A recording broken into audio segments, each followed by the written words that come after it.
देश।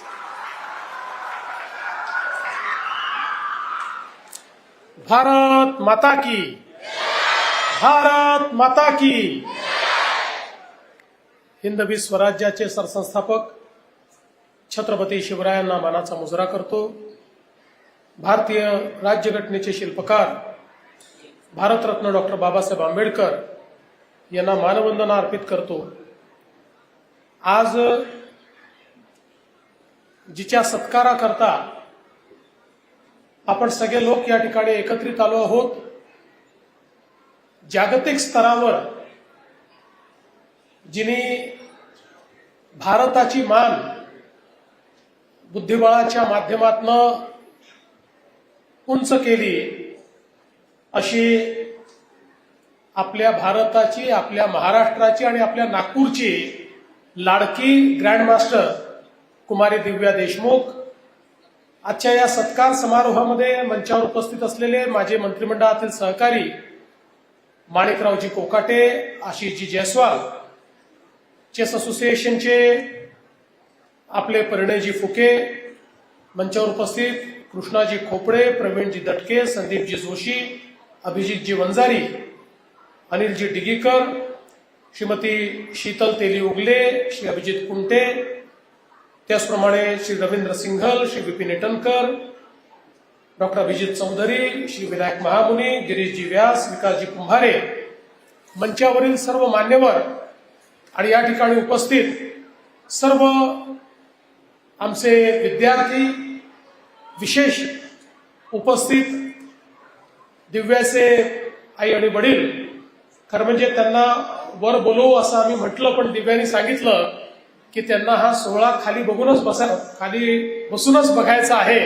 त्यामुळे या ठिकाणी सगळ्या प्रेक्षकांमध्ये उपस्थित असलेले डॉक्टर देशमुख आणि मिसेस देशमुख आणि उपस्थित सर्व भगिनी आणि बंधूंनो, आज खरोखर आपल्या सगळ्यांकरता हा अत्यंत आनंदाचा सोहळा आहे की जागतिक बुद्धिबळ स्पर्धेमध्ये या ठिकाणी दिव्या देशमुख हिनं भारताची मान उंचावली आहे, भारताचा सन्मान वाढवलेला आहे।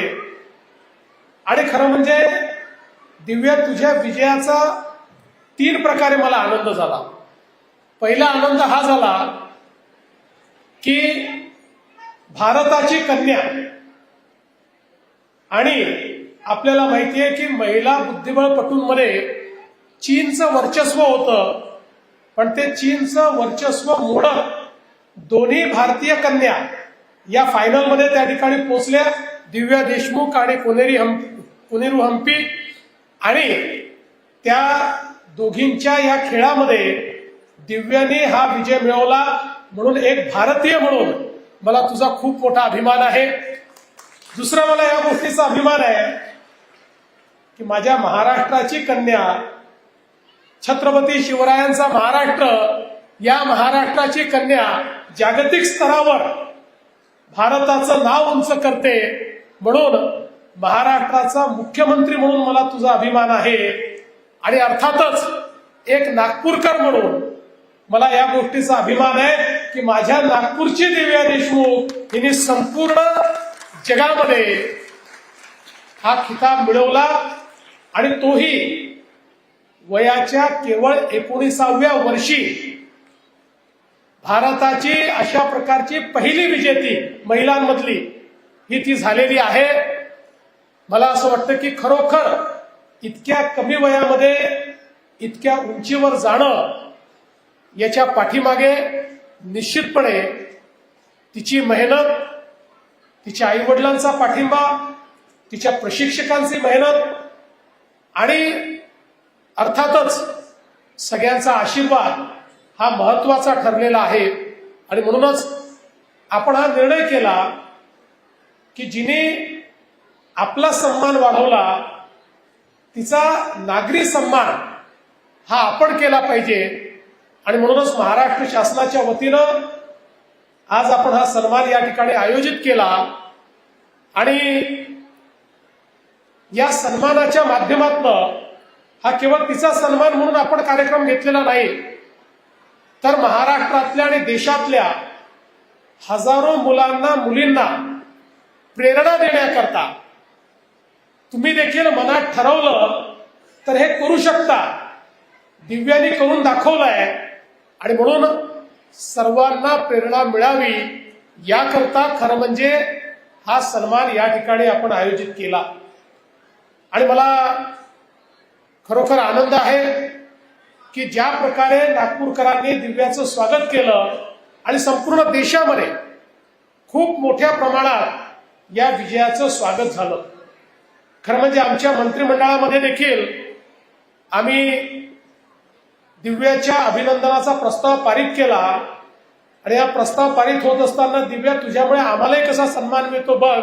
हा प्रस्ताव पारित होत असताना आमचे भुजबळ साहेब मिश्किलपणे म्हणाले की नागपूरच्या लोकांचं बुद्धिबळात जरा जास्तीच थोडं त्या ठिकाणी त्यांना गती आहे आणि ते जास्तीच बुद्धिमान दिसतात. अशा प्रकारे तुझ्यामुळे आम्हालाही, आम्ही पण बुद्धिबळ खेळतो पण आम्ही राजकारणात खेळतो. आम्ही नॉकआउट करतो, आम्ही चेकमेट करतो. पण मला असं वाटतं की तू जे काही केलेलं आहेस म्हणजे खरं तर 7व्या वर्षी अंडर-9 मधली चॅम्पियनशिप जिंकण्यापासनं जी एक सुरुवात तू केली ती थांबलीच नाही. आणि मला असं वाटतं की ही सातत्याने एक एक शिखर दिव्या चढत गेली. आणि ही गोष्टही महत्वाची आहे की ती तिच्या प्रशिक्षकांनाही विसरली नाही. राहुल जोशी सरांचं तिने नाव घेतलं, त्यांना तिने समर्पित केलं, ते आपल्यामध्ये नाही आहे.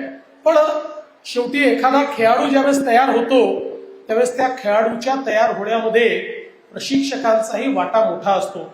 आज तिला परदेशी प्रशिक्षक देखील त्या ठिकाणी प्रशिक्षण देतात.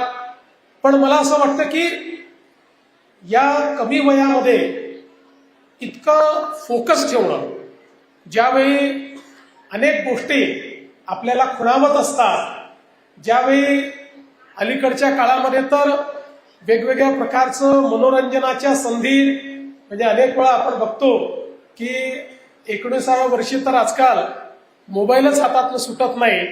अशा या सगळ्या जगामध्ये मात्र तू आपला फोकस कुठे ढळू दिला नाही, हे अत्यंत महत्वाचं आहे.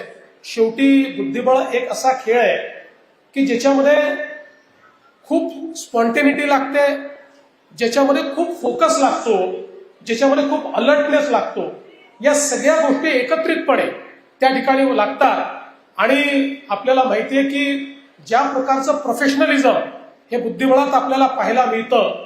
खरं तर आपण विचार केला, मी देखील खूप मोठा क्रिकेट फॅन आहे, पण क्रिकेटच्या वर्ल्ड कपमध्ये 7 ते 10 देश फक्त त्या ठिकाणी खेळतात.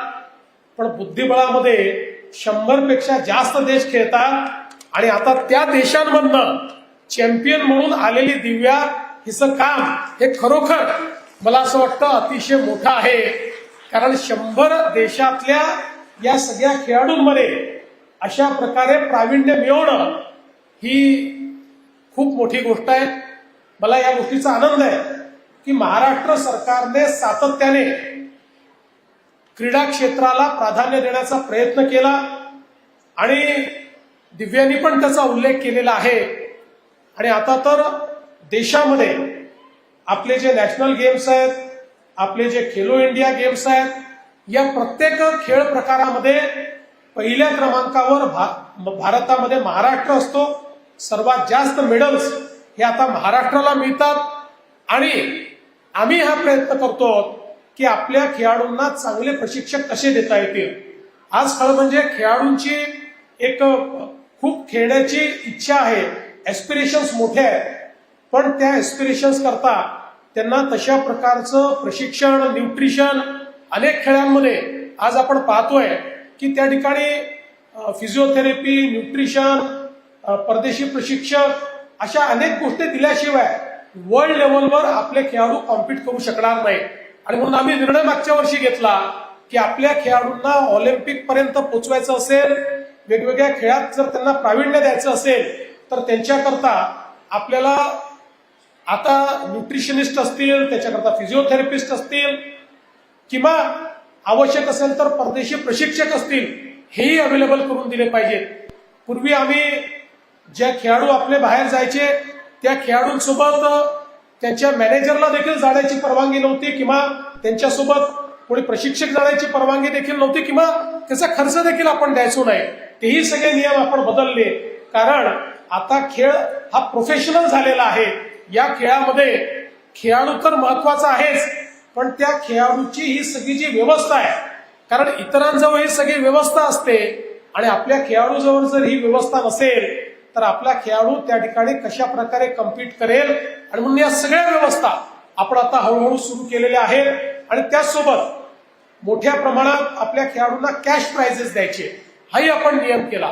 कारण हे कॅश प्राइजेस ते काही त्याची गुंतवणूक करत नाही, तर या सगळ्या क्रीडा प्रकारांमध्ये वेगवेगळ्या ठिकाणी मोठ्या प्रमाणात खर्च होतो, पैसे लागतात.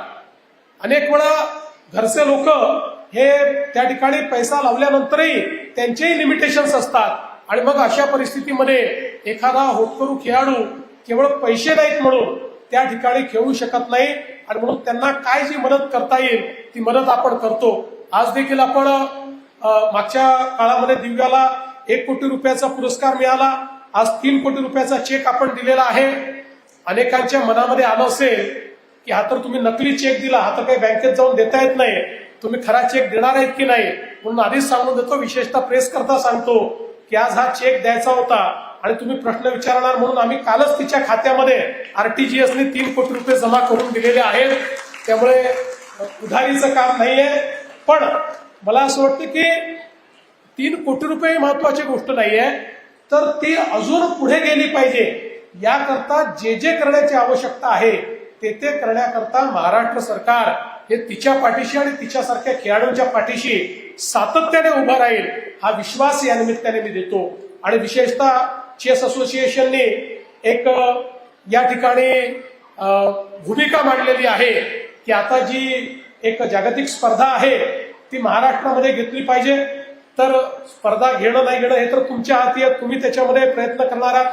पण तुम्ही जर स्पर्धा खेचून आणली तर त्या स्पर्धेकरता जे जे लागेल ते क्रीडा मंत्री आणि आम्ही सगळे मिळून निश्चितपणे करू हा विश्वास मी तुम्हाला देतो.